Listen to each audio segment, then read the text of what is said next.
Today, we have a full crew show and a full length show and a guest that I know for sure you're going to love on the show, and I'll introduce him in just a minute. But first, we got my brother, who I still don't have a name for. Still the best looking guy in the room. No, still not the smartest guy in the room, that's for sure. Didn't claim that. Yeah, all right. That's not what I claimed. I got DJ.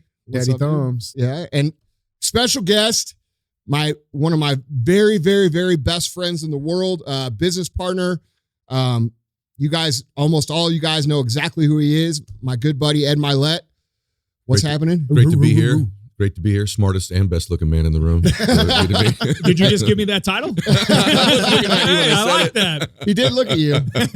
Now I'm going to have to question your judgment from now on. I mean, hey. So what's up, man?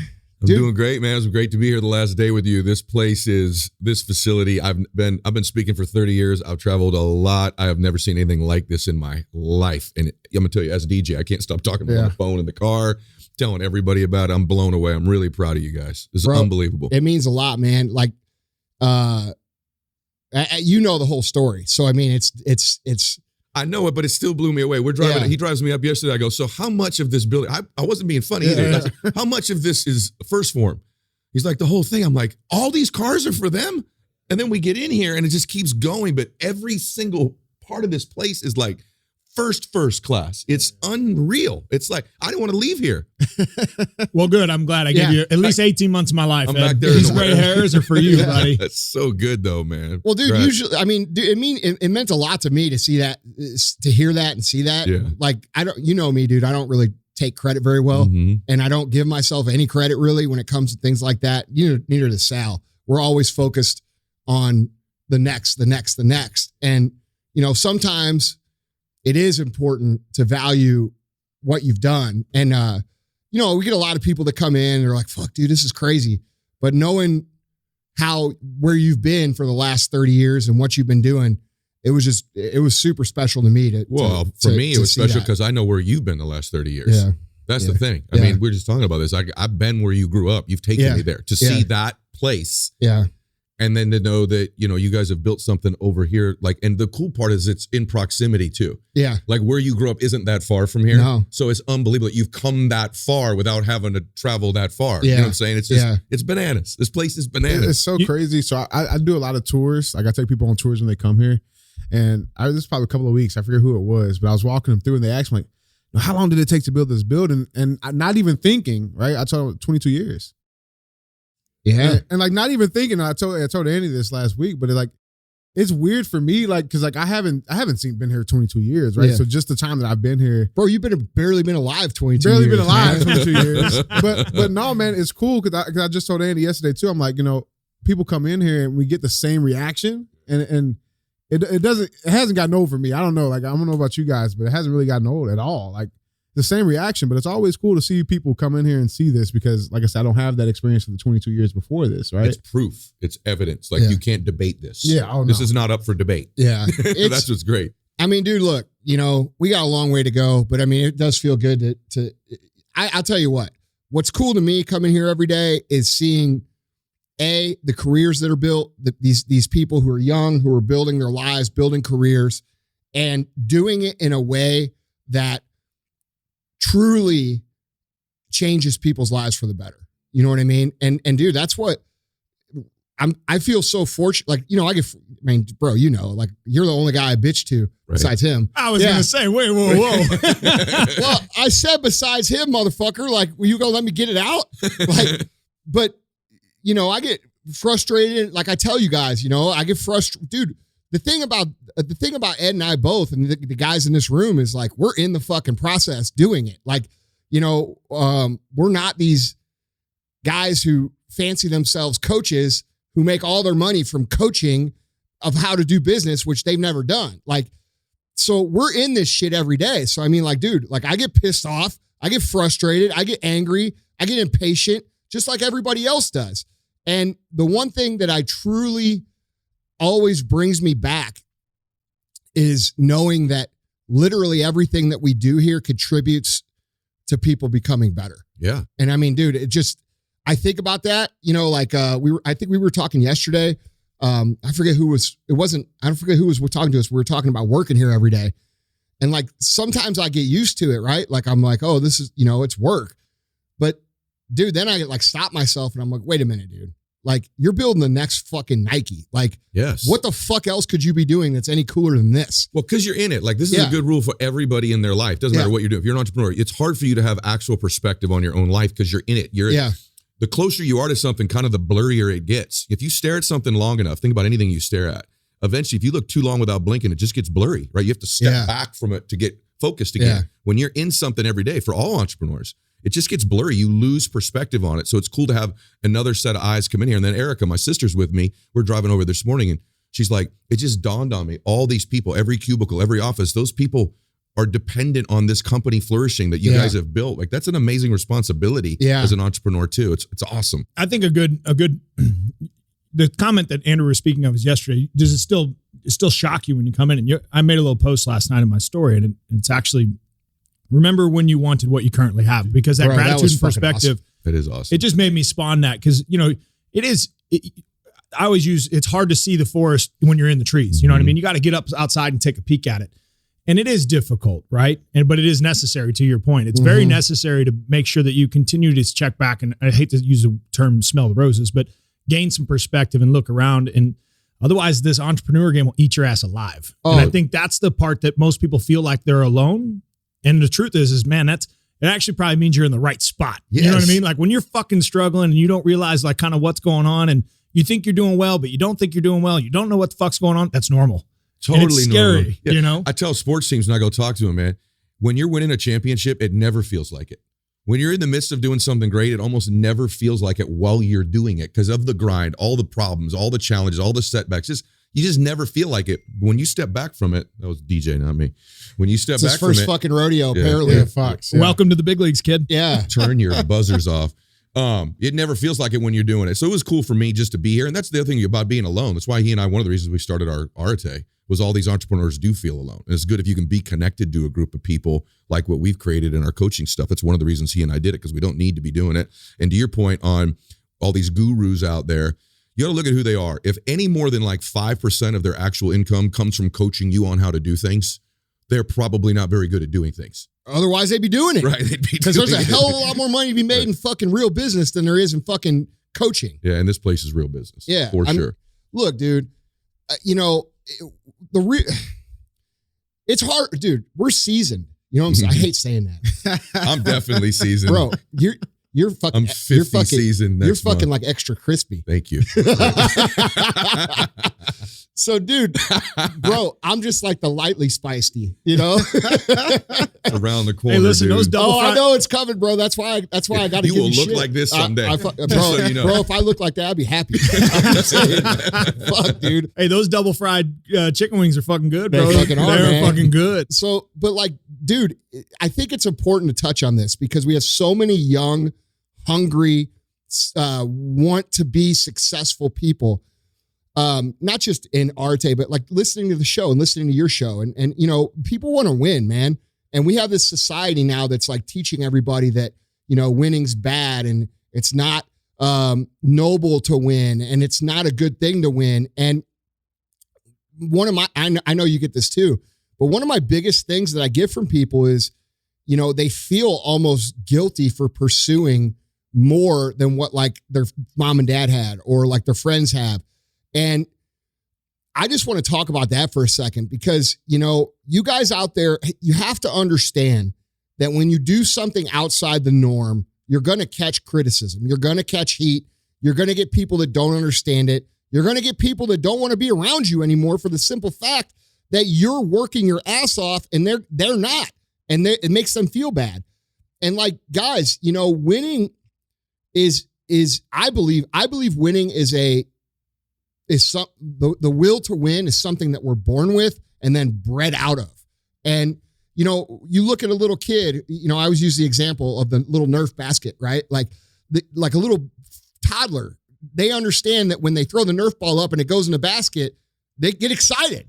Like, dude, they weren't taught that. They know it automatically. And we have a society that teaches people that it's bad. It's bad to put the Nerf ball in the basket. guys, they want you to suck. They need you to suck. They need you dependent on everything that they offer so that you have to need them. That it's a need for them.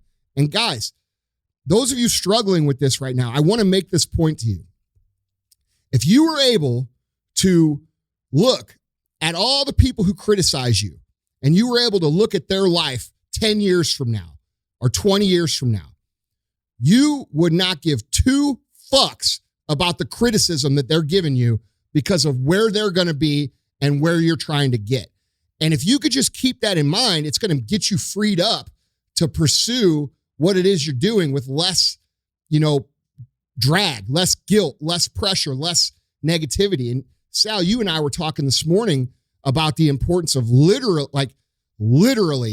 being, not just being aware of the energy suck, but eliminating it completely. I gave a meeting to our guys yesterday. It's like I try to live my meetings or lead the guys in the factors of what I want to leave for my kids. And I gave a meeting 10 points on how to live life, or 10 points I want my kids to live life by. And one of them was eliminate the drama. Like we all have these people in our circles who, and it's they're your friends, the same friends. They're your friends from high school or grade school or college that you just kind of by happenstance, like just learn, well, he's one of my friends, so you accept that. And, one of those things is identifying that, no, maybe you don't have to accept that. And point 1 is your friend of drama. If they'll talk with you about them, they'll talk about you with them. And I always use this term in relationships. Like if they'll cheat on you, they'll cheat with you, or if they'll cheat with you, they'll cheat on you. Right. And so understanding like you have to eliminate that from your life, because life in general by itself is hard enough. Business in general by itself is hard enough. When people closest to you are talking shit about you, it makes it 10 times harder because you value their opinion. But when you learn that their opinion is built in jealousy and drama, and you can push that away from you, it makes it easier to disassociate yourself from those thoughts. And so for the young person, the 25, the 30, the 35-year-old entrepreneur, sometimes you throttle back because you're afraid of what that person's going to say. And like the advice that I'd want to give my kids is fuck that person, because it doesn't matter. And to Andrew's point, like 10 years from now, it really doesn't matter. Well, dude, it hurts, right? Of course. It's never cool to hear that shit. Like, you never want to hear like from the people, because dude, the context of the achiever is to be better, right? And when you want to be better, you automatically understand that if you're better, other people get better. If you even get 1% better, you can look at the people closest to you and you can see that maybe not all of them are getting better, but that one guy over there, he's getting better because you're getting better. And that's noble shit. And that's where the nobility of winning comes from. People like to talk and trash people who have money or have success or have built something like you have, or like we have, or like a lot of guys listening have, right? They like to say, oh, well, you know how many fuckers you could do with that, or you know how many meals you could do with that, or this or that. And they like to point all these things you could be doing. But what's more noble than being the example of winning so that it replicates itself fucking everywhere? There's nothing more noble than that, in my opinion. So I would say to you guys who are struggling with this shit, Ed, you know this, dude. I just kind of figured this out in the last 2 years. I was just going to say. Yeah, yes. Like I would let everybody kind of chip at my energy because, dude, I cared about it. Right. Like, okay, you got a question about how to tie your fucking shoes? Well, here's a video on how to tie your shoes. Like I got so overwhelmed, or so, I guess, sucked into trying to be useful and helpful that I almost forgot how to be helpful to myself. And, the biggest thing I think I've learned this last 2 years that we've been doing, or 3 years we've been doing things together, is, and I'm just learning it, is what I just said. Like, dude, I don't want to fucking be like you. You know what I'm saying? Like, right. Okay, you think I'm full of myself? You're fucking right, I am, motherfucker. You know what I'm saying? Whatever the fuck you say, whatever you say, bro. Like, but here's the deal. Your life is going to be what the fuck it is, and my life isn't, because I'm willing to keep going. Well, that's the biggest change you've made. Yeah. That's the biggest change. That's why your performance has gone up, your happiness has gone up, your energy's gone up. The reason it bugs you so much, by the way, is one of the reasons you want to win, let's just be honest, is you want the recognition, you want the significance, you want the acknowledgement. It comes with winning. It's part of why you want to win. So when someone's taking that from you before you've even gotten there, it can wound you, right? That's a legitimate thing. I'll tell everybody 2 things. Number 1, you'll forget most of them. but there'll be 2 or 3 you remember. And the fucking sweetest thing in the world is to see those people 10 years later when they have to face you. Yeah. And you know that they know that you know all the things they said about you. Yeah. And they're on your jet. Yeah. They're on your boat. They're in your car. Yeah. They're at the foundation meeting you have where you're making the big donation. It's a really good fucking feeling when you see them. And then when you're evaluating these people around you, here's one of the things, look, I've been talking about this a lot lately. There's a thing called emotional maturity. I'm not talking about whether you screw around and tell funny jokes. That's not immaturity. I'm talking about emotional maturity, like under pressure, when people are talking crap, do they have the maturity level to disengage from it? Or do they contribute? Do they add to it? If you hang around mainly emotionally immature people, you're going to have a bad life. Oh, yeah. Like you and I, we screw around and we're funny, but we're emotionally mature people. Like when pressure's on, we perform at a high level, right? That's a very important part of it. And then look at who's around you. Just like be real. Not that you like them or they're funny, but like you look at your 3 or 4 people closest to you right now. If I said to you, name me 3 or 4 things they have in their life you got to have, whether it's money or relationship, their physicality, whatever, their faith. Can you name really quick, that dude's got 3 or 4 things I got to have in my life. If you can't name them that quick, they're not bringing a lot of value to you. And the reverse, if I said, hey, look at them, they have 3 or 4 things you want nothing to do with. They're a mess in their relationship. They're a mess financially. If you can name those real quick, you may not have the right people in your damn circle. You're able to name, like, you're in my circle for that reason. Yeah. You got lots of stuff in your life I'd like some more of. Mm-hmm. And you don't have a lot of things in your life I don't want. Yeah. That's why you're around me. It's really simple. Dude, what do you think? What about the other side of that, right? Like, what if you're the guy coming up or the girl coming up and you find somebody who is way further down the path than you, right? And you're trying to connect. What are some do's and don'ts for that? Because like one of the things that I've started to realize is, and I've had to cut a lot of people out that I don't necessarily want to cut out because they don't respect my emotional bank account or my energy. You know what I'm saying? So like these people, they're really good people, right? And they want to win and they're hungry and they have all the, like if we were investing in them as a stock, we'd fucking invest in them, we'd buy right? them, right. But they take too much. You know what I'm saying? Yes. Like, what do you say to people? Like, well, bring value, number one. Like, you'd be surprised. You can bring value to someone like Andy or I. Like, literally just encouraging what we're doing, a resource, a referral, a thank you, or whatever. That's a big deal. But when you're draining from that person, where you're asking too much from them too soon, prematurely, that's the deal. And here's what people have to realize. You're more valuable than you think. And because you think, some people, because they think they don't bring any value, so your value is your performance, your knowledge, your connections, your relationships, your belief, all that stuff. That's value. Me and you value that far beyond how rich somebody is. Absolutely. But most people, they discount their value. And here's what they think. I'll be valuable with information. I'm going to tell him about someone else. I'm going to explain this other situation. I'm going to gossip with him. They think that's their value because they don't see value in themselves beyond that. And the way you indicate to me, you have very little value to offer me, is by thinking your value is gossip, information, or taking away from another person or someone that I care about. Yeah. You're done. Hey, Ed, did you see this post about you? You got it. Yeah, fuck you, man. Like, you just ruined my fucking day. Exactly. Like, now I don't want to talk to you at all. Right. Like, dude, yeah, people fucking talk about people.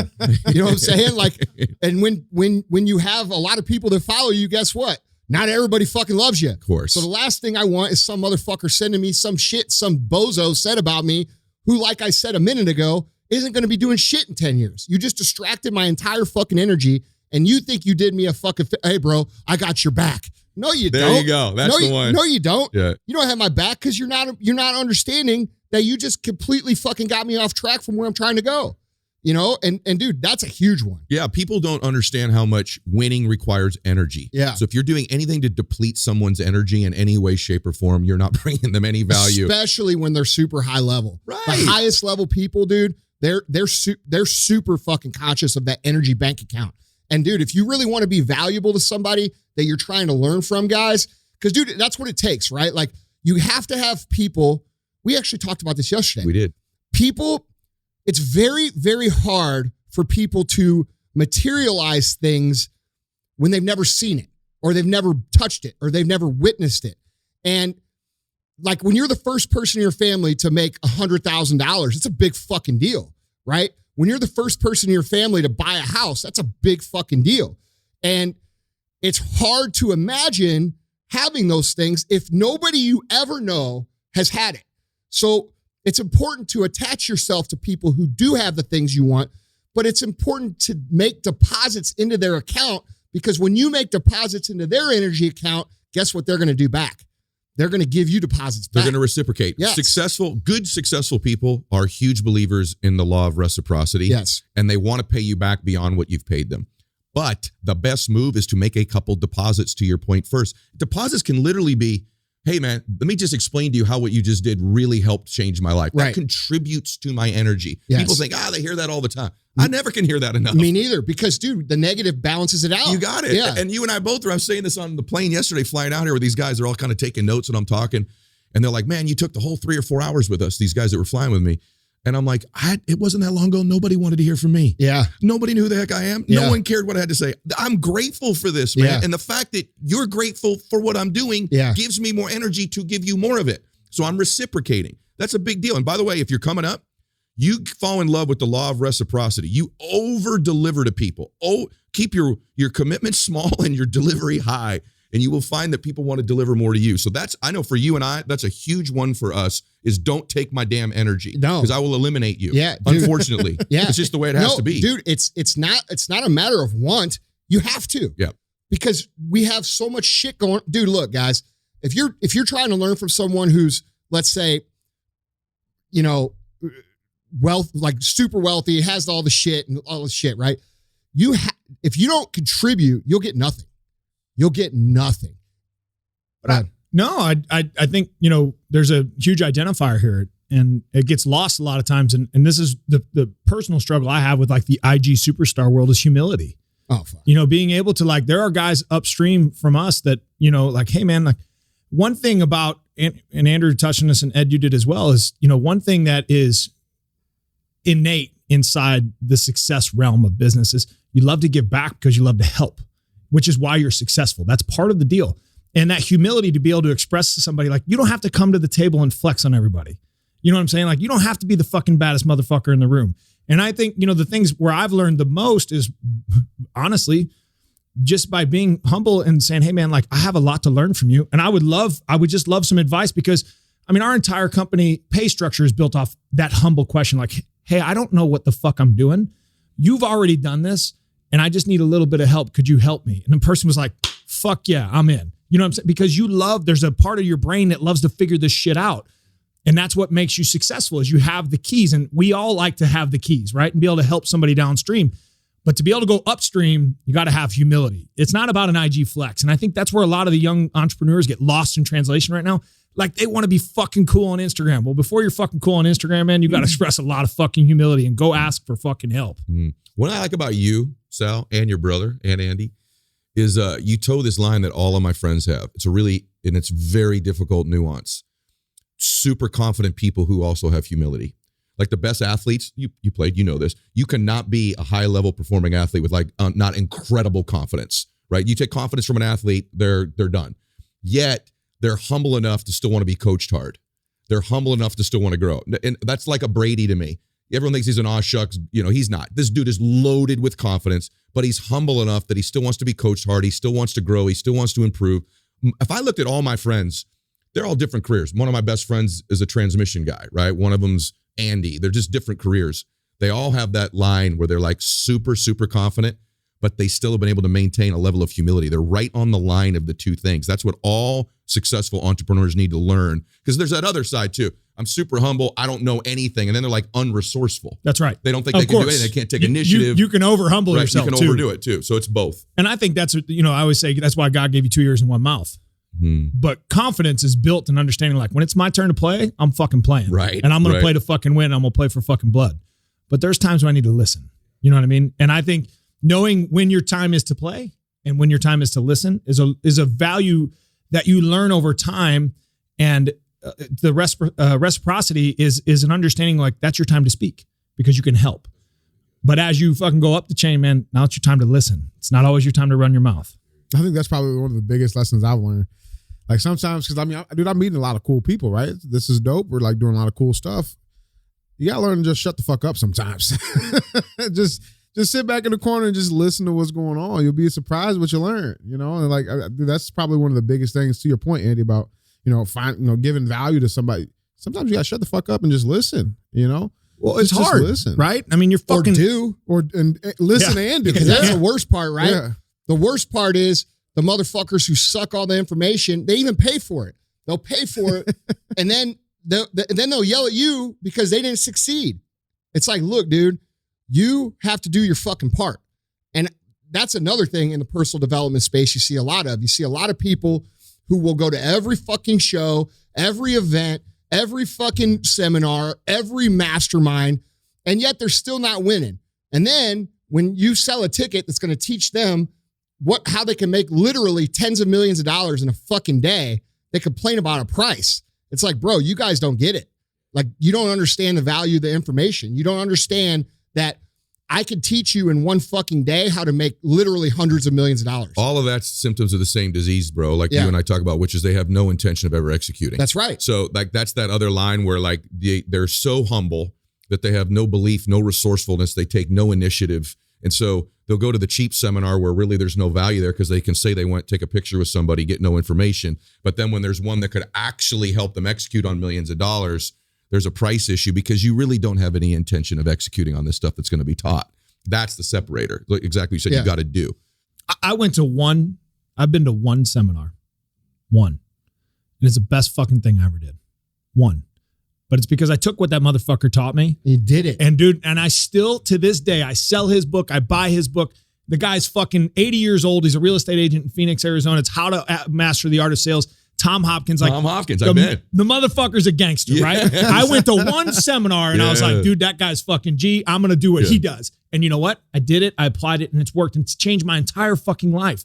And so like when you guys talk, it was a couple months ago, I asked Andrew, I said, man, how many of these guys go to like every fucking seminar? We went on this rant. He's like, God, bro, this is the thing that fucking drives me bonkers because, you know, you see, and this comes back to like the IG flex. Like they want to show everybody to Ed's point, you're taking the picture like, hey man, fuck the picture. Go get busy. You know what I'm saying? Go get busy because nothing's ever going to replace one foot in front of the other if you're going to fucking try to get this journey down. But that's a big thing you just said. So this is ironic, but my first seminar ever was Tom Hopkins. No way. He's old school, blue or red, alternative choice, you know, all that stuff he teaches. But here's what the big deal is. And this is what I feel like if I'm going to brag, me and Andy are the best at in the world now. Tom Hopkins for that time gave me the confidence that I could persuade and influence people, right? Like, maybe you look at the scripts now, you're like, they're a little bit dated. It doesn't matter. I believed in what was being taught, even if it was not perfect information, and I executed it with total certainty. And people now, I think people would argue, you know, when they listen to Andy or I talk, like they're really good communicators. I learned to communicate at that freaking seminar in Scottsdale, Arizona with his hairpiece on. And his buck teeth. Dude, I want to bring him in for our sales team because just your point being is like, asking questions. We should bring him on the show. Bro, he is old school gangster. One of the greatest honors of my greatest honors of my life because I went like 3 times because it was like a Have you had him on your show? No, and I need to. Yeah. He had me come speak in Scottsdale finally. And I was like, dude. That's cool. For free. He's like, no, we're paying. I go, no, I'm coming out. I'm honored to stand on that stage with you, man. That's super cool, man. So Tom, I don't even know where Tom is the last few years, but I'm going to tell you same exact thing. But we both executed on it. And it's your ability to persuade. And I think that's what you and I teach really good, you know, really well now. And the communication thing, he's always about open-ended questions. Like ask some humiliating question or learn about the person so you can help solve a fucking problem. I mean, it's at the end of the day, it's what we have to do, right? If you're in business to solve problems. If you're going to make money, you got to be the best at solving problems. You want to make the most money, solve the most fucking problems. That's it. Like it's a simple equation. And he teaches you the concept like, hey, I'm going to figure out whatever. You might close all these doors on me, but I'm going to get to one by simply asking fucking questions. And not only that, by solving that one that's open, you'll get the one that's closed to open. That's right. From the backside. You go in when you unlock it from the backside. You're like, all right, hey, listen, now that we've gained a little bit of trust. That's what people are missing, dude. That's what these young guys are missing, man. You young guys out there, you're enamored by the wrong shit. And I'm not saying cars. I'm not saying, dude, I love fucking cars. I love the baller life. Ed loves it too. We both fucking love it. It's fucking, I'm going to go check out his fucking badass airplane literally right after I get off this fucking podcast. It's awesome. But you guys have to understand that to get to that level, you have to create a real company. And a lot of you guys have these tools now, like, you know, ClickFunnels or different sorts of, Facebook advertising and all the different things that we can do. And you create a cash flow, right? But it's not a company because what happens is the minute you have that product or wears off, you got to start a new one. And so you're constantly chasing the flow. And dude, if you guys who are young, who are able to do that, you're way ahead. I agree with you. But going out and buying all these fucking cars and balling around and, all this shit when you're 22 years old, dude, you don't even understand how big of a shit you're taking on the opportunity you have, because you could literally be 10 years of fucking ahead of where I was or where you were by just understanding like, hey, dude, I got this flow. Now I'm going to create an actual company around it. That's right. And dude, don't shit on the opportunity just because we have these amazing tools right now. We have amazing opportunity with technology and all these things to make money, but the money that you make should be reinvested into actually building something that's sustainable so that you don't have to chase your tail for the next 20 years. Because dude, what if that technology changes, or what if it goes away, or what if dude, you do not want to be the guy who's having to come up with the next widget every fucking 4 months, and dude, that's the biggest opportunity I see being squandered right now. And I see like almost all these quote unquote masterminds, which by the way, that is not what Arete is. It's a community, but I see that that's the focus, right? Like, how do we get ads to convert? How do we do? And like, people are enamored with that, but nobody's teaching them how to build a fucking company, how to hire people, how to fire people, how to build systems, how to build culture, how to brand, how to market. They're not the same thing. Dude, you guys have to understand, like, if you're the guy right now who's doing a little bit of something, dude, don't squander that, because dude, that cash flow could be used to as the seed to create a fucking forest that you'll never have to worry about ever again. And that's my biggest gripe for the younger generation right now. I see a lot of people hustling, see a lot of people working hard. It's not that they're lazy. It's that no one's telling them like, hey bro, fucking do this. You know what I'm saying? Yeah, they don't know how to scale. And I think you're right about that. I know you are. The other thing too is like, I see a lot of dabblers. Like, they're involved in like 4, 5, 6, 7 different things at one time because they believe this notion that saying that's out there, that's a fact, but it's not true, that millionaires all have multiple streams of income, right? That's a fact that is completely not true, because here's the truth. Once they became millionaires, they diversified and bought some buildings or had other stuff, but they became multimillionaires by getting great at something. Like, get fully obsessed with something you're doing and execute on it. You did this, like, the stores and this to me are the same thing. Yeah. Right? I got great at one thing first, got really wealthy. Yeah, once I'm a millionaire, I've got multiple streams of income. I see too many people, well, I'm in mortgages, but I also do like alarms, and I've also got like this protein store. Yeah. Like, you're not going to get rich. Yeah. You're not, because guess what? I'm full bore, crushing every day, obsessed with one thing, and you're dabbling in the same thing. It'd be like saying, I'm going to be the greatest quarterback of all time, but I also sell cars on the weekend. Like, there's no way you're going to compete. Point. Yeah. Because, dude, you can't, I think the point that gets lost there, I think it's almost like an ego point that people, or maybe it's unawareness. I don't know. It could be one or the other. But a lot of people think that they can spread their energy, right? Like, I can do this and I can do that and I can do this too. And you can, once this has dug its roots down so big that it allows you to shift from putting your energy here to here. Okay. And then this one gets mature and then you move here. But what we're talking about here is like, you go plant 3 seeds, right? You're trying to grow 3 trees, but 1 tree's in California, 1 tree's in Missouri, and 1 tree's in Florida. You can't fucking do it because it's impossible, right? So that's what we're talking about. And you have to understand that, like, dude, if you guys aren't, there's other people out there that are hungrier than you, fucking hungrier than you, that are putting all their energy, every fucking bit of their being into the one thing. And you're thinking that you could beat them or compete with them by doing a little of 3 things. Guys, you're going to get smashed. That's the arrogant side. Yes. You think, oh, well, my 10 or my 2 hours is better than his 10 hours. No, motherfucker. You might beat that. You might beat 1 guy or you might beat 2 guys, but the 3rd guy, he's going to shove your fucking shit. No, you got to respect your competitors. That's right. Yeah. That's a good point. That's respecting your competitors. Yeah, too. For sure, dude. Like, I am under no illusions. Like, I know my weaknesses. I know my strengths. My strength is this. I will never fucking quit. And I will work harder than fucking you every fucking day. You might be smarter than me. You might have more resources than me. You might be fucking Nike and be 50 years ahead. But I promise you, I am working fucking harder than you every fucking day.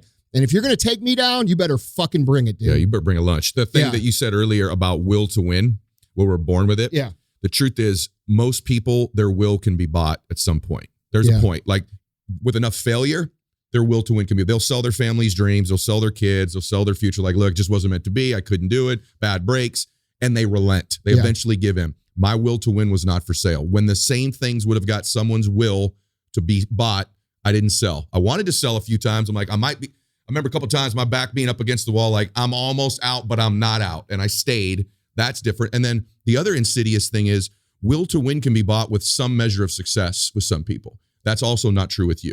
So like, I'm making $100,000 a year. Okay, I'll slow down. I'm making $1 million a year. They slow down. They start getting goofy. They don't work as hard at $2 million a year in income as they did at $50,000 a year in income. Yeah. Whereas the real players, their will to win increases as they have success. And not to like talk about this dude again, but to me, that is some crazy thing about Brady. Yeah. It is crazy to me that you continue to win at that level and he seems hungrier and you'd think, dude, you got 7 of these now. Like, take a breather. The guy had 1 day of tequila on a boat where he throws the trophy and he's back throwing the next day. Like, that's it, right? So you got to evaluate your will. Has it been bought at all? Like, as you're listening to this, if you're going through failure, if you're going through struggle, if you're being completely honest, has your belief, your effort, your energy, your execution been bought even 1%? And if it has, you better freaking shift that right now. Yeah. And if you've been successful, you're making $200,000-300,000 a year or something, you're listening to this. Are you after it as psycho, scared, crazy? You know how you were when you were broke, afraid you weren't going to. Are you after it like you were then, now that you're at 250, now that you're at 450, now that you're at 650? Because if you're not going to get to the big time. Yeah. You have to have that will increase, not get bought. Yeah. That's a huge one. Bro, I think that's 100% spot on and reflected in the real world evidence that I've seen over my career working with high performers as well and being in business. Like, fuck, dude, do you work harder now or less? I'm more afraid now. To your point, I never looked at it that way. No, but I'm saying we're running harder now than we ever fucking ran. I can't see out of my right eye. Yeah. You know what I'm saying? Like, I lost vision in my right eye right now because I'm so stressed. But I think I operate more out of fear now than I ever have. Me too. You know what I'm saying? Crazy? Like and it's, you know, when you're, this is perspective. Do you know what it is, bro? It's that all of us here know what it's like to fucking have nothing. Yep. You can always tell the motherfuckers that really have had nothing. What I see is a lot of people on Instagram who have this sob story of this shit they kind of made up. And you could kind of tell because they're not aggressive. And you're like, why the fuck is this guy celebrating his win here when he really hasn't done that much? And he's getting complacent. He's getting lazy, you know, and come to find out the guy grew up, you know, upper middle class and like he never really had to like do much. And, you know, the whole story is kind of overcooked about where he came from. And dude, the truth is the guys who, dude, this is why I took you where the fuck we came from. You know, when you came here 2-3 years ago, fuck, dude, I don't want to go back. Yeah. You know what I'm saying? Like, it's not about, people think it's a greed thing. No, it's not. It's a fucking, I'm trying to create as much distance between that and me as fucking possible. We were talking about this yesterday, though. Like, you and I still we're both dreamers. We're sending each other houses all the time and different things we want to do. But we both still, to Sal's point, still operate out of fear to some extent, too, which is healthy. I don't want it to go. I was at a dinner a couple of weeks ago. There was all these dudes sitting around and I'm like, tell me something that you think that you would not want, most people wouldn't think. They went around the table and they got to me. I said, if I'm being totally honest with you, I still operate out of fear a lot. And I don't even think it's an unhealthy thing. Like, I think that is humility. I think if you have no fears whatsoever, I have no fears, I'm not afraid of anything, that's a lack of humility because I'm a man, God's in charge, I'm not in charge. If I have no fears whatsoever, maybe I'm a little bit overconfident. And so I don't think it's bad that you operate out of fear, Sal. I think it's actually a good thing. I think it's healthy to think. I don't want to, Andy's point about creating distance, that's so true, man. Like, I worry about that all the time. Man, I am so It's a good show. Scorned by the Instagram fame thing that I was explaining to you yesterday, like the whole, you know, to Andrew's story about it being cooked a little bit too much. I didn't even like showing that on my story a couple weeks ago. Like, I don't even like, but there's an appreciation there, right? I don't like showing that stuff, but to Andrew's point, part of it is like, I don't like to go there because it's fucking, I mean, it's real to me. And I don't ever want to fucking go back. I could look around that shit and I think to myself, like, there was a point, and I don't know where this fork in the road happened for us, but there's a point where we decided to go left and we ain't ever going to go right. And that right led us back to wherever, you know, and that's the the circulation that, people live in with their parents. Like they only want to do what their parents did or have done or continue to do. You have that fork in the road in your life. Like when you decide like you're going to separate yourself from where you came from and what you're going to be. And you have to fucking let that part of your life go. Like you're bigger than that. You're better than that. I don't even like to drive back down that road, even though I want to show our kids that. I want to show them where we came from. But at the same point, like, man, I don't even want to be around that shit. And it's not ego. There's an eerie fear of just some things this could have been me. And it's fuck that. I don't want it. I think one of the things too is like, you don't really get your goals all the time. Everyone proves that. You get your standards, and it's like standards are what you'll tolerate. And like you're saying it, like, and that thing too, however you grew up is cool. Like I didn't grow up super poor. I grew up, I guess it was middle class. Like that's probably how we really grew up. Right. But that's also a detriment because there's not a stimulus to get out of there because you're eating and there's a couple Christmas presents there every day, but you're not rich. You don't dream. We never went on vacation. We never did anything cool. We never talked about a future. Wasn't part of our life either. I don't want that. I'm just authentic from where I came from. Donald Trump grew up with a bunch of money, right? He owns it and he turned it into something magnificent, right? You got him written down right over there. So I think just owning where you're from and then not tolerating it. Like I won't tolerate that life. You guys won't tolerate where you grew up. And Malcolm X has this great quote, said, that which you do not hate, you will eventually tolerate.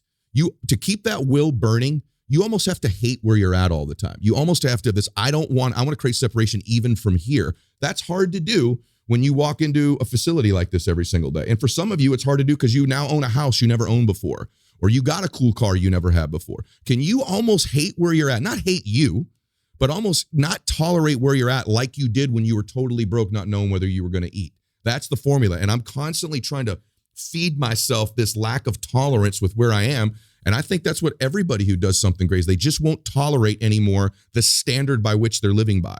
And that's harder and harder the further you climb. Because the rest of the world's like, hey, where you're at's pretty cool, man. Slow down, enjoy it, smell the roses. Like, how come you're not in Cabo like 9 weeks? You're like all these guys on Instagram. Yeah. I'm like, well, I'm in Cabo. Why are you out doing cardio in the fucking snow when it's minus 20? You motherfucker, because I'm here to win. That's right. And I know that I know that the motherfuckers I'm trying to beat, the CEOs of fucking Nike and Under Armour, they ain't doing shit. They're in Cabo. That's exactly what that's how you catch them. That's right. When they slow down, they flinch, they get weak, you blow their freaking doors off. That's it. And so you guys, I get all these, every time I do that, they're like, I don't know why the fuck you do that. Well, that's why. That's why. Right. Like what I've done so far isn't shit. Like it's not shit.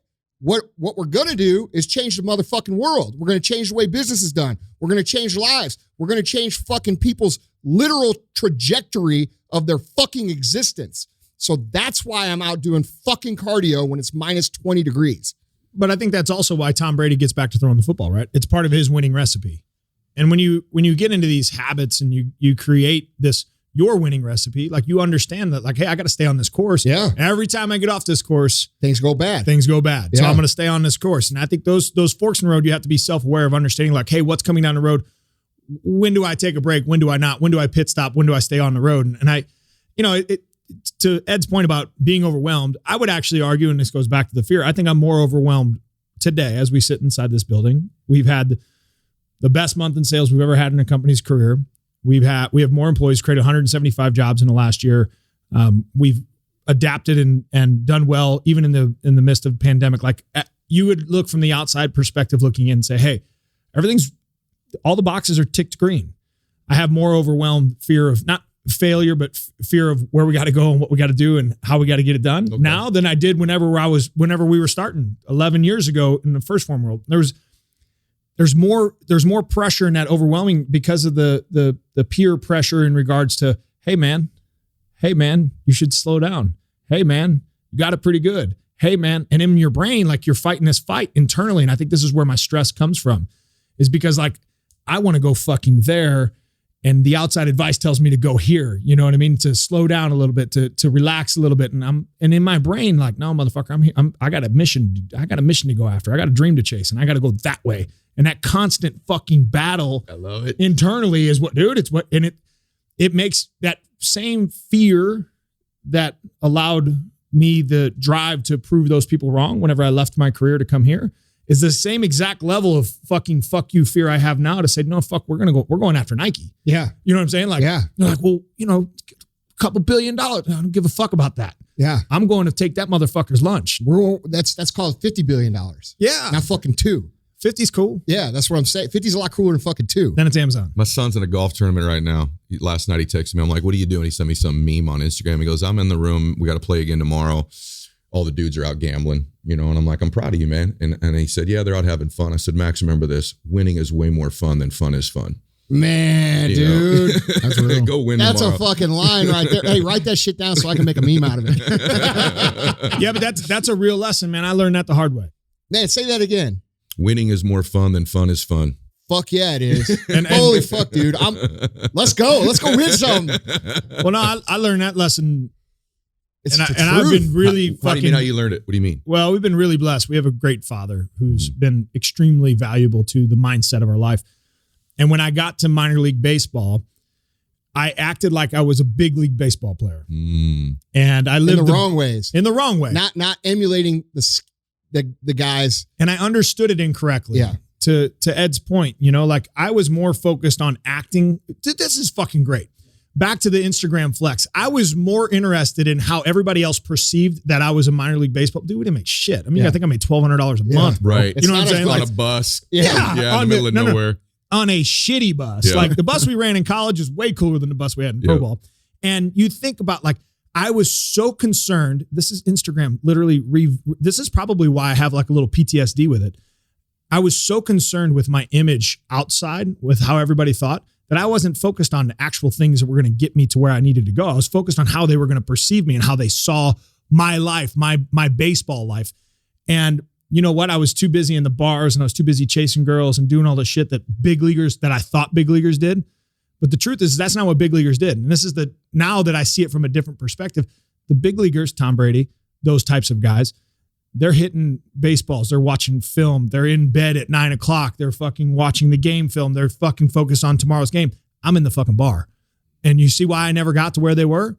It's not because I didn't have the talent. It's because I didn't have the right fucking framework in my brain to get there. So, dude, that reminds me, you know, some of the most successful people that we've been around, I know a motherfucker is worth $200 fucking million that couldn't fucking spell. He couldn't spell. He didn't know the difference between our, O-U-R, and R, A-R-E. No, he really didn't. And dude, this motherfucker paid people to spell for him. You know why he was able to do that? You guys think I know you're hearing this and you're like, oh yeah, bullshit. No. Some of the fucking most successful people I know are not intelligent people. They are just people that do shit. Like we talked about our one friend yesterday who is very literal. And dude, this guy, we both know him. He's a fucking awesome dude. But you told me he's killing it. And I was like, well, yeah, of course he is. Because dude, he takes shit and he does shit. I had a couple guys just text me about our event coming up. And it was the two guys that we talk about all the time that fucking do shit. You know exactly who I'm talking about. And dude, it's that simple, guys. You don't have to be the talented. Like, and that's the great thing about business is like everybody kind of doesn't have talent in the beginning. Like you develop the quote unquote talent over the 20 years of getting your ass beat. And then all of a sudden everybody thinks you're a fucking genius. Like, dude, no, man. It's really just as simple as going down the gauntlet, as Sal likes to say, and taking all the kicks right in the nuts, you know, and then at the end, you're like, all right, I'm still here. And now everybody's like, how the fuck did you get through that? It's like, I fucking ran, bro. Like, and running in there, by the way, and being willing to run into spaces you're not prepared for. That's the big, like, you guys, you weren't perfectly prepared to move into this facility. You weren't perfect. Everything wasn't dialed in. And I think a lot of entrepreneurs think, or even just people in general, I'm not going to go try this until I'm completely prepared and ready. That's not how life works. It's not anything. We've had Wozniak out to speak to our group who founded Apple. They didn't know what a Mac or a iPhone was when they started that company. It evolved. They moved into the rooms as they went. It was a board company in the beginning, right? Yeah. Like you can't know everything. I was working with race car drivers about 5 years ago, this guy, Carl Edwards. And he said the hardest thing driving these race cars was when there's a crash. And he said, when there's a crash and there's smoke, we are taught to drive right into the smoke. You guys know this from your racing team at 200 miles an hour, not knowing what's on the other side of that deal. Because if you veer a little bit right, you run into the wall. So it's driving into these places that you don't know what's on the other side. but knowing that you're going to work your way, you're going to execute, you're going to get the coaching, and you'll figure it out when you get in there. That's how you win in life. You figure it out when you get in there. You're not always going to be prepared. Now, you have coaches and mentors like us that give you the skills to navigate those spaces when you get in them. But no one was ready for COVID. No one knew how to drive into this market, this world, but yet some people flourished and some people didn't. That's winning. A lot of our people flourished, just saying. Well, I think, I mean, they did. Yeah. I use the term gas on the right for your analogy because it's Days of Thunder, right? Cold trickle, like fucking smoke goes and you don't know what to do. Gas on the right, you gotta stay in the gas, like keep going. And, that's right. When things get shitty and what you realize is how you separate yourself from at least 70% of the fucking crowd is just simply to walk through the gauntlet. That's right. Everybody else is on the other side. You're going to go there. And then when you get to the other side, you're like, well, fuck, all right, my competition is whittled down to almost nobody. And now I just got to beat these two motherfuckers. You know what I mean? Like, this is easy. I can fight him and I'll fight him. That's such a great point. Like if you're a young business owner, and I'm not saying young in age, I mean young in your business, less than 5 years, I would say, your competition is so much higher because of where you're at. There's more people. And so if you guys would just fucking hang in there, in another 5 years, you go it works like a pyramid, right? These people consolidate or they go away or they do something different. And now all of a sudden, instead of 10 people you're competing with 5. And then if you hang in another 5 years, it's 2 or 3. And dude, now it's like, okay, what's fucking Steve doing over there? Oh, Steve's doing that? All right, well, it becomes real fucking easy. And not only that, when shit gets fucked up, you get on the phone, you say, hey, Steve, quit fucking it up. You know what I'm saying? So true. Like you start to know everybody. Yeah. The big thing as an entrepreneur is you want to be in the 20-year room. Yeah. Exactly what you're saying. The 1-year room is loaded with failure and you look around, you're like, this stuff doesn't work. Nobody makes it. 5-year room, there's a couple people that have won and there's fewer people in the room. You get to the 10-year room, you're a 10-year entrepreneur, whatever you do, there's some winning going on. But you get to the 20-year room of being an entrepreneur, people are winning in that damn room. Yeah. And it's a very small room. And to your point, you can compete in there. Most people look at entrepreneurship like it's the 1-year room all the time. It isn't the 1-year room. No. 5 years from now, it's a different room. 10 years from now, it's a different room. Trust me, as an older dude, 20 years from now, if you're still an entrepreneur, if you're still executing your business, that's a pretty good room you're probably standing in. Yeah. Just being there will be pretty good for you. You know what's cool about the dynamic of the 20-year room is that, dude, it's competition, but it's also friendly. Yeah. And it's respect. So yes. Yeah. So like in the beginning, the first 5 years, dude, you fucking hate everybody. Yes. You're like, dude, fuck you. Yeah. You're fucking like, dude, I'm going to burn that guy's fucking house down. Like, it's like this. So you're still in the 1-year room? I got better. Everybody asks me what's my greatest accomplishment is I have a fucking degree in Andrew. No. Like it is a fucking degree, bro. Yeah. No, your greatest accomplishment is actually that no one's house has been burned down yet. I do like you on this side of the bars. Yeah. So, but you do get to that. And that's another thing I'm learning. Like, I just be real. Like, I'm recently in the 20-year room, right? Yes. Like, this is our 23rd year. Okay. So now I'm in the room and I'm pretty much the youngest guy in that room most of the time. And I'm starting, when I first got in that room, and Ed, you helped me with this, I'm burning everybody down. Yep. You know what I'm saying? Yep. Like, but what I didn't realize is that all these dudes, they want to help me. You know what I'm saying? And then when I started realizing that, I'm like, oh, fuck, dude, this is like a fraternity. Yeah, this ain't the 5-year room anymore. Yeah. And guys, that's what you never hear that talked about, but it's so true. It's true. There's so much disrespect in the 5 and 10 years. Yep. But then when you get to the 20 years, yep. You still have those young punks that come around every fucking couple years. Yeah, there's a dick or two in the 20-year room. But you know what happens? They get kicked off the fucking ladder, That's dude. Right. So like, the ladder to success, in the beginning, you're climbing it. And there's people above you on that ladder, no matter who the fuck you are. Mm-hmm. Above me, above you, above Yep. fucking everybody. And what happens is if you get up that ladder with the bad attitude, guess what happens? Those guys above you, they can either reach down and pull you up or they can kick you off the fucking ladder. And dude, you don't want to get kicked off the ladder for the wrong attitude because it happens all the time.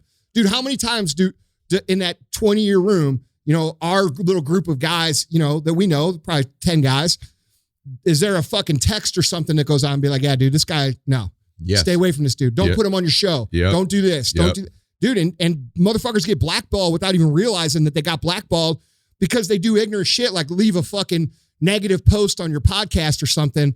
and do some fucked up shit to fuck with you for no reason. Yeah, you are a fool, by the way, if right now you're in the 10 or 15 year room and you aren't doing everything you can to ingratiate yourself to people in the 20. Like, that's right. I'm almost in the 30-year room.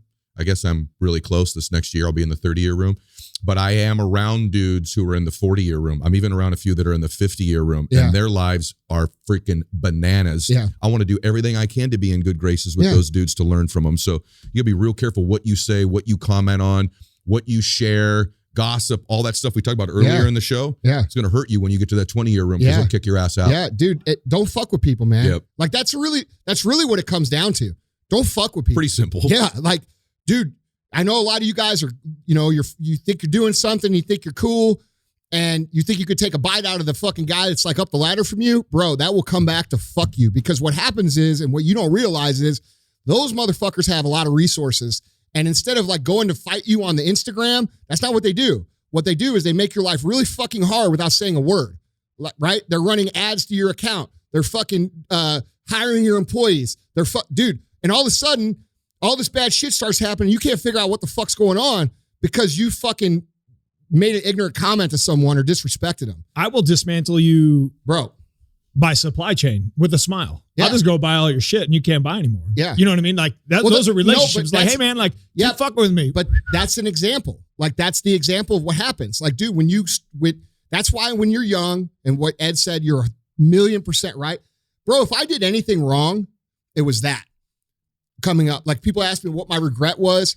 It's that, dude, I think we could have got here faster had I fucking not been as fiery as I was, or at least more. Well, I don't know. Control. I mean, anybody can go back and say that. Yeah, right? yeah. But I do have I think your hunger also drew eyeballs. And then once people know you, they understand it. Like you're a little bit more vicious on the fucking vocal side than you really are in the sense of like, well, no, dude, the reason I'm like, dude, we talked about this yesterday. Fucking passionate. Like, dude, when I meet someone new, like, and I'm texting with them or whatever, and they're not used to texting me, they read all my texts in like podcast voice. Dude, this happens all the time. Yeah. They're like, bro, why are you yelling at me? I'm like, what are you talking about, dude? Yeah, like, me too. I'm sitting here chill, dude. Like I tell Aaron, I always give it 24 hours, you know what I'm saying? Let it digest for a second. But I wrote a note here and it's really important because I think, to Ed's analogy, it's a phenomenal analogy, 1-10-20. What you realize and what I've learned about just developing young men and women through life too is in year one, you're dealing with a lot of fear and insecurity. And so you have to puff your chest. And by puffing your chest, a lot of times when your ego gets involved or emotional decisions get involved, you make a lot of bad decisions. And because of your insecurities, you want to flex or you want to push on them or you want to say that shit because it makes you feel good. But you realize like when you get into the 10-year room or the 20-year room, you're not afraid anymore. You know what I mean? You're not afraid of those things anymore. Yep. And you're not as insecure as you used to be. And that humility, you start to realize and look around like, okay, I can learn in this room. Versus in year one, you're trying to prove everybody that you're right. Like I'm better than you. I'm fucking smarter than you. I'm going to beat your ass. In year 20, you look around, you're like, all right, how can I learn? That's right. And there's an insecurity check down factor when you eliminate the ego and address your fear. The fear and insecurity starts to lower down and humility starts to come up. And you don't get to the 20-year room without that equation happening. It's the Dunning-Kruger effect. It's the same thing. It's the same things we see with information.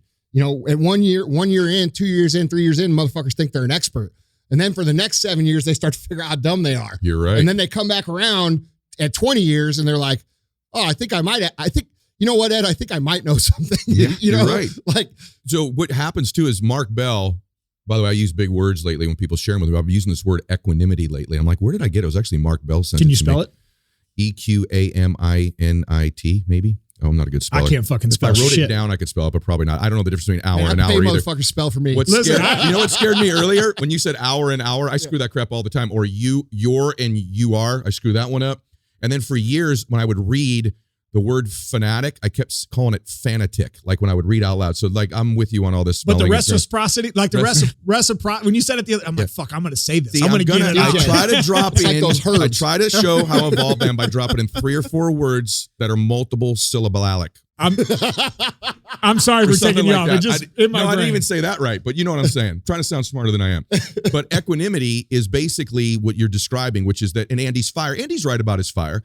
the fire's more directed in an energy that grows something now than it was maybe 3 or 4 years ago. Equanimity basically means like peace, focus under duress, under pressure. And as you get into that 10-year room and you get into the 20-year room, there's a whole lot more equanimity in that room because we've learned how to direct our peace and focus under duress and pressure. And that's to your point. It's not the same fears as before. And we know how to function in them in a really productive way. So I'm always like, I look at anyone who's an elite performer, like the guy or that lady has a high degree of equanimity. And it's their ability to perform kind of in a peaceful or at least focused way as the room gets bigger and more pressurized. And that's what a Phil Knight that you're chasing. I know Phil a little bit. He's a neighbor. I don't know him really well.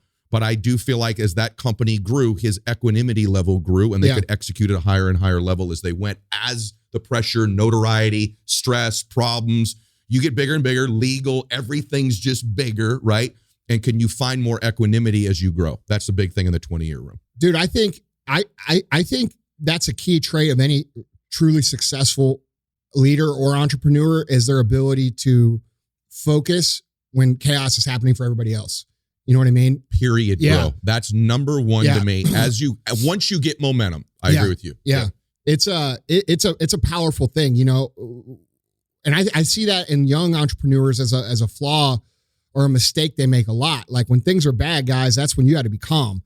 When things are good, that's when you got to put the pressure on. You and I talk about that a lot even in our companies. Like when things are really, really good, maybe we get a little bit more intense and start chewing some ass more than we would when things are bad. You've got to bring more belief and stable and encouraging. It's totally true. It's the reverse of what you would think you need to do. You know what I wanted to say too while you were saying that about the communication thing is like, dude, you know, when we built, you know, we've been building Arete for 3 years now.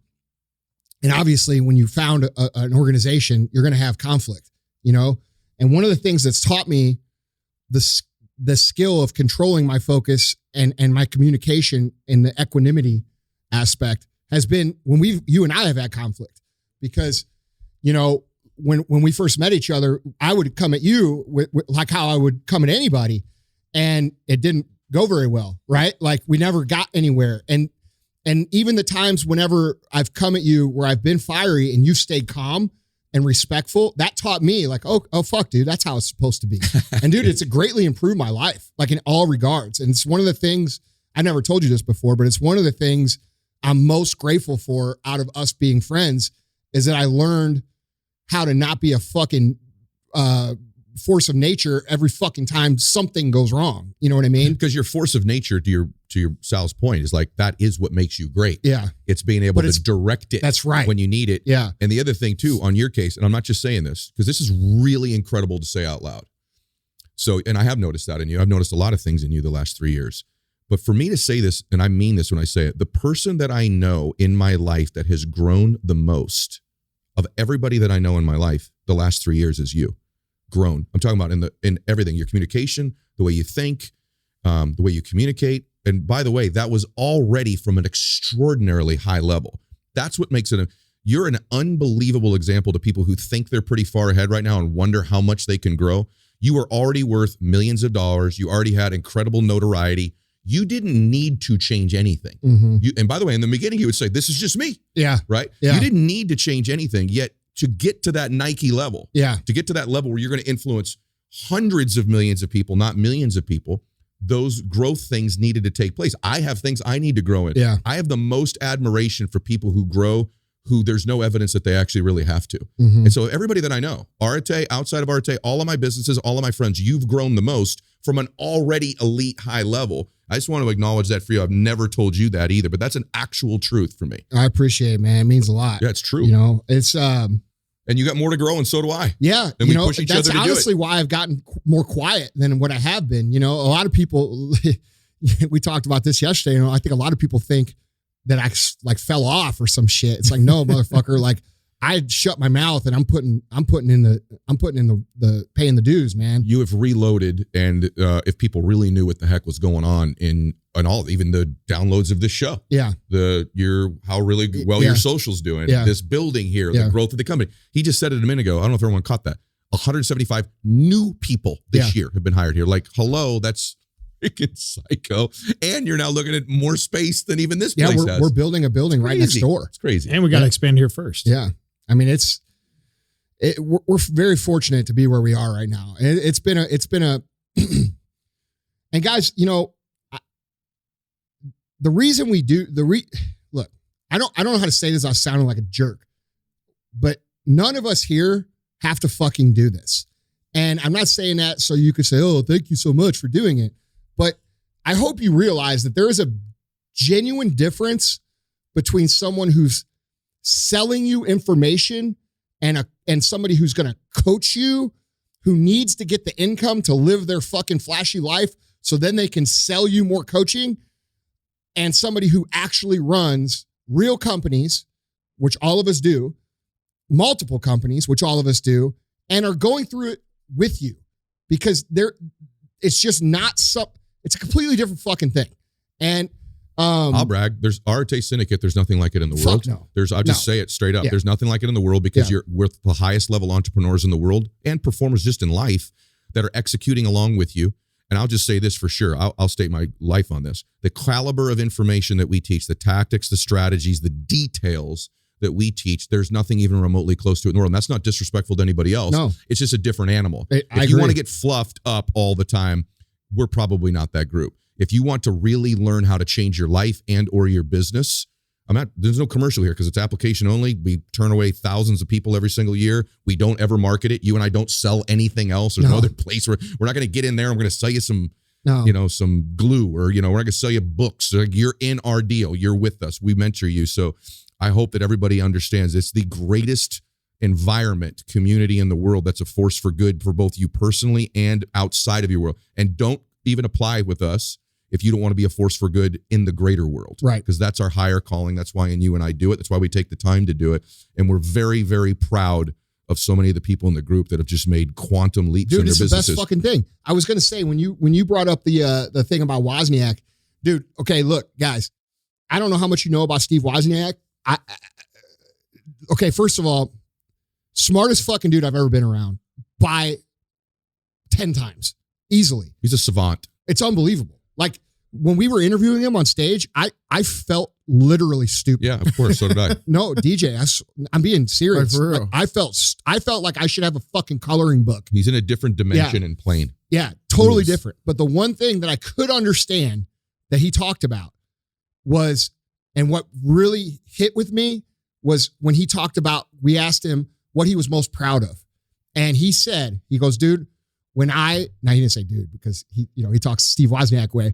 First of all, he said something about equanimity, probably. No. But he can spell it. No, bro. First of all, probably the nicest guy I've met too. So sweet. Yeah. Like, the legit, dude, when I left. Giving people in our group his personal phone number. Yeah. Unbelievable. Yeah, unbelievable. Dude. Unbelievable. Tell the story about the Wi-Fi thing though. Huh? About Wi-Fi. No. Wait, hold on. I'm going to tell what I loved about this dude. Cause I'm not a fan of many people, you know that. Mm-hmm. But like, dude, if you don't fucking work hard and you're not like, it's kind of like what Goggins says. Like, I have to respect you to like you, and you've got to be fucking grinding. You're the same way, dude. Like, if you don't respect someone, we can't even have a relationship. So I don't know. We must get that from dad or something, because we both have it. But anyhow, long story short, he fucking told the story about Apple, and you guys don't know this, but Wozniak gave up a lot of his wealth. Oh my God. Yeah. Like, gave it away. So much. Yeah. And billions. Yes. Billions of dollars. He's a very good man. And the most influential man probably that's lived in our lifetime, because when you think of the technology he's created and what's come of it, I agree. Yeah. Most influential human that's currently living in our day-to-day life is Wozniak. And he said, out of all the cool shit that he's done, out of all the amazing things that he's done in his life, the biggest company in the world, the fucking, Apple, you know what I'm saying? Like, his most prideful thing was when he would leave his headquarters, and he said there was a hill up on the side of his headquarters that he would drive through the neighborhood, and it was filled with $5 million houses. And he said it was all Apple employees. And dude, that to me is what the fuck this is about. Everything. Arete, what we do at First Form, what we do with all of our companies that we do. It's all about creating better. And like, dude, what is better than that? You know what I'm saying? Like, dude, seeing those guys that we both know, like, win, like, to me, I don't know. To me, like, it's the greatest reward for doing it is when you see someone take something that someone else probably taught you or that you learned that you've experienced through experience. It's not like you and I are smarter. We're just further down the road. That's it. We're just further down. We've had more experience, right? And I got to tell you, like watching people take those things and then execute on them is the most, it's almost like every one of them is sort of like one of my kids almost because I'm so proud of them when they do it. Frustrated with the ones who don't. Yeah. But the majority that do is like the most rewarding thing in the world. So that's, I forgot that he said that. You're right. That Dude, was like, it's what stuck with me. Yeah. Like I have his business card on my little shelf in my office where I keep, like the cool things people give us.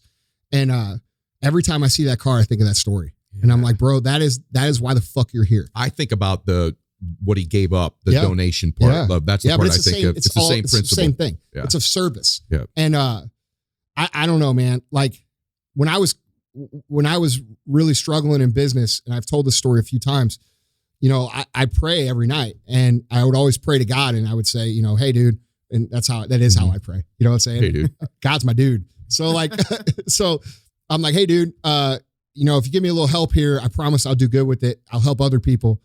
And dude, fuck. I mean, you're doing that. He delivered. So like what I try to do, I feel it an obligation, even though like it is, I do get frustrated when people don't execute and when people take the information and don't appreciate what they're actually hearing or taking.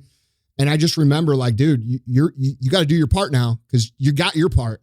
So now you got to do your part, and it is frustrating because, hey, listen, we both feel that way. Just remember this, everybody. If you're going to be in business, you're going to be dealing with humans. If you're going to be dealing with humans, you're going to be dealing with frustrations. That's just the deal. And if you're going to decide you want to win, listen, all of you that are saying, I want to win because winning is more fun than fun is fun, right? If you've decided that, just get ready. You're going to be controversial, right? There's going to be controversy around you. It's not going to leave you at any point, at any level of your success. Elon Musk is one of the most successful dudes on the planet, and controversy is constantly surrounding the guy still, okay? Yeah. So you're going to be controversial. So when you see people hating, talking smack, when there's setbacks, when employees or people around you let you down, that's all part of the controversy with doing something great, man. So just buckle up. You're going to be controversial. For everybody, bro. Yeah, it's just going to be there. Yeah. And I don't even know, and I'm not arguing the fact, but I'm just transitioning in here. I think it's progress. It's progression, because that same exact equation is what makes us unique at First Form. And I, from Arete standpoint, First Form standpoint, can only give information and meet you halfway. I got to meet you at 50%. And like we tell our transformers, the people who are getting ready to go through your journey, and it's actually very synergistic here in the way of life, there's nothing better than giving somebody the keys to their life back physically, because they've actually made the decision to make the change. But I can't get you 75% of the way. You got to meet me halfway. And I think halfway in the Arete, with anything, with any success. But the thing about people, they're going to judge you in the transformation side of the world. Like, you're going to have to make the sacrifice to not go out. And you're going to have to make the sacrifice of meal prep and not ordering mac and cheese at dinner. And you're going to have to make the sacrifice of not having the birthday cake. That's all part of the process. And you have to learn that controversy, because your mom might not understand, or your husband might not understand, or your people at work might not understand because you can't eat the bonbons at lunch. That's part of sacrifice, which is part of progression. It's a fucking investment. It's an investment in yourself. And whether it's personal or business, or really even a relationship, you could spin this into a personal relationship. It's the exact same equation, man. You got to make some sacrifices and understand you're going to have to put in more work than you are right now if you expect to get better results. Like I have to do a little bit more. Yeah, what got you here is going to get you there. That's correct. And that's never going to change. And so you have to say, hey, listen, if I'm here, maybe I'm operating at 30%. I got to get to 50, which means I got to do a little bit of extra work. What is that extra work? And a lot of times it's literally just listening. You know what I mean? And then taking an app and applying. I always tell people all the time, like, I'm not going to give you any business advice until you read these 10 books. When you're done with those 10 books, then you call me. You know what I do now? Instead of doing that, I actually give them the fucking book and I say, bring it back when you're done. I'll give you another one. Yeah. So now they can't like fucking lie to me. You know what I'm saying? Everybody's getting Tom Hopkins books today. Yeah. Hey, Tom, you're welcome. There's an extra 100,000 copies sold. Dude, yeah, no shit, dude. You know what? I was just thinking, I know we got to wrap up because Ed's got to get going, but I was thinking as you were saying that, that's really one of the reasons that I'm comfortable in Arete. I was just a random thought, but like, dude, I literally give the fucking game plan away. Like, literally. Like, I show you motherfuckers, like, you guys think this is a mystery. I'm like, all right, this is what we do. We do this. Anybody from any other company, how many other supplement dudes are in there? I know. You teach people in the same industry. I fucking show motherfuckers how to do it. And you know why I show them how to do it? Because I know most of them won't. That's the bottom line. And I know that for a fucking fact. So I'm cool with creating my own competition, bro. Like, come get some. You know, the key really comes down to doing it, man. Like, the information's there. Like, it's there. It's available. Even if it's not an Arete, it's available for fucking free. You know, like, you could listen to 300 episodes of my shit, thousands of episodes of both of our shit. Like, dude, it's there. It's just like, dude, you guys got to do it. You know, I don't know. Well, anyway, I know we got to get going, and I want to go see your new plane. Okay, cool. Yeah, See yeah. it. So I'm going to ride out there with you guys. But, dude, thanks so much for coming out here, man. It meant a lot. Hey, man, I'm going to tell you something. Yeah. I want to hear this one. This was really good stuff right here. So this is one of those people should replay and share. This is really good stuff. Yeah. So, no, great to be with you, man. Yeah, Love you. bro.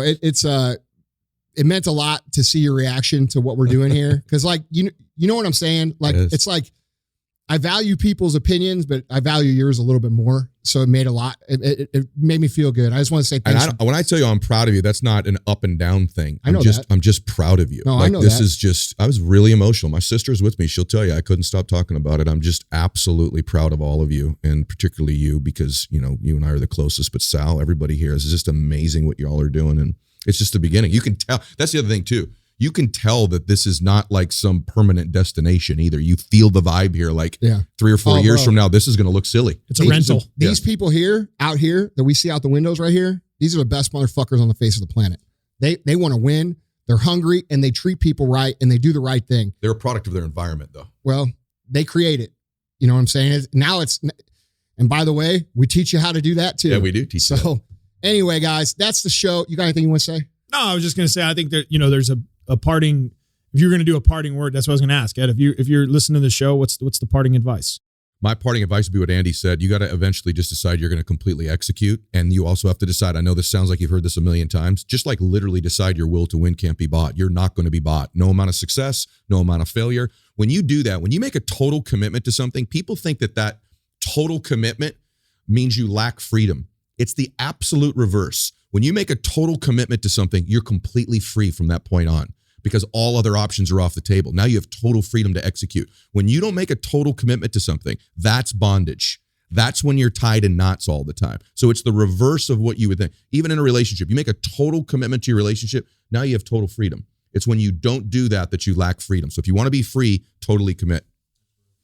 No, it's great advice. I think, you know, for me, one of the best lessons that I've learned, I think, in success in life is, you know, you don't know it all, and learning to express humility up front will save you a lot of fucking years, you know, and there's a lot of lessons that you can learn by asking some simple questions versus running your fucking head into the steel wall 500 times because you're too proud or you have too much ego to ask that simple question. And so I would say, hey man, if you're a young business owner, and this is, you know, a plug for Arete, or really just digesting information and taking and executing, is like, go ask for some advice and then go execute that advice. And it doesn't have to be the perfect game plan, but if it answers the question that you've been struggling with, but you need to go fucking apply that information. But you got to learn to ask for the help before you can go execute on the help. Guys, that's the show, man. I don't have anything to add to that. I appreciate you guys. I love you guys. If you wouldn't mind, pay the fee. The fee is share the show. If you got good value, which if you didn't get good value of the show, I wouldn't listen to it anymore. I just wouldn't. I would go play video games or something. But if you wouldn't mind, share that show. We don't run ads. We don't run ads to build the show. We grow the show organically, and I love you guys for that. I just want to say to you guys, man, you know, real talk. I really appreciate the support you guys show our show, our companies. You know, Arete Syndicate, First Form, anything that we're involved in. It's just, I just fucking love you guys, man. It makes me feel real grateful to be doing what I'm doing. So, you guys have a great rest of the week. Good weekend, and we'll catch up with you next week. Told my teacher, dumb bitch, I'm going to get millions. Watch this. In the project living, spoke it till existence.